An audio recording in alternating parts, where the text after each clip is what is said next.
Bonjour à toutes et tous, je suis heureux de vous retrouver pour cette dernière partie du bilan de l'année 2020.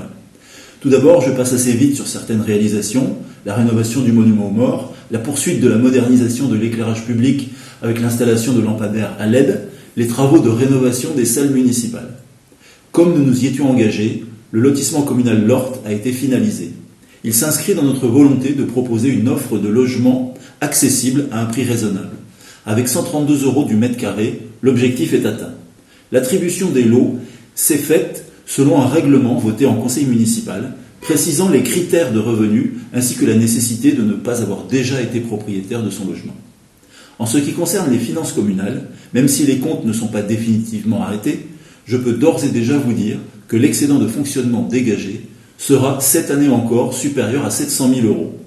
Malgré les perturbations liées à la crise sanitaire, ce chiffre très positif est le résultat d'une gestion au quotidien toujours aussi rigoureuse.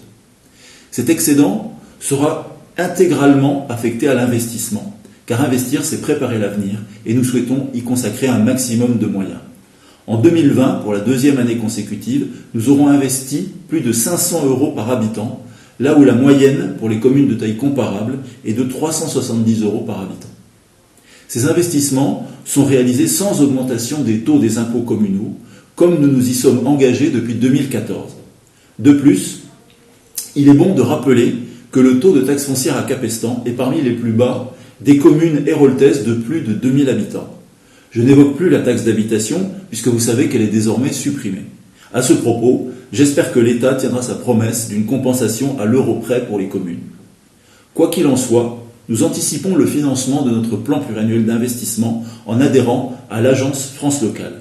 C'est un choix fort de la commune que de rejoindre une banque pilotée par les collectivités elles-mêmes. Nous sommes parmi les premiers dans l'Hérault à faire ce choix. C'est une volonté de diversifier nos sources de financement via un modèle où les collectivités locales se mobilisent ensemble pour reprendre en main leur destin. Compte tenu du bon résultat de l'analyse de notre dossier, l'agence France Locale nous a proposé un prêt de 1 million € à 0,47% sur 15 ans. Ce sont d'excellentes conditions. Nous n'alourdirons pas la dette de la commune durant ce mandat, tout en investissant plus de 8 millions €. Je termine ce tour d'horizon en abordant brièvement les investissements sur les réseaux d'eau potable et d'assainissement. En 2020, nous aurons investi plus de 350 000 €, subventionnés à 60% par l'Agence de l'eau et le département, pour continuer à rénover nos réseaux. En garantissant un bon rendement à notre réseau d'eau potable, plus de 85%, nous contribuons ainsi à préserver une ressource vitale. De même, une bonne gestion de l'assainissement garantit la qualité du milieu naturel. Vous le voyez, malgré une année 2020 très perturbée, la commune a agi et investi pour vous. Et nous continuerons en 2021 avec la même détermination. Je vous donne donc rendez-vous la semaine prochaine pour aborder les projets à venir.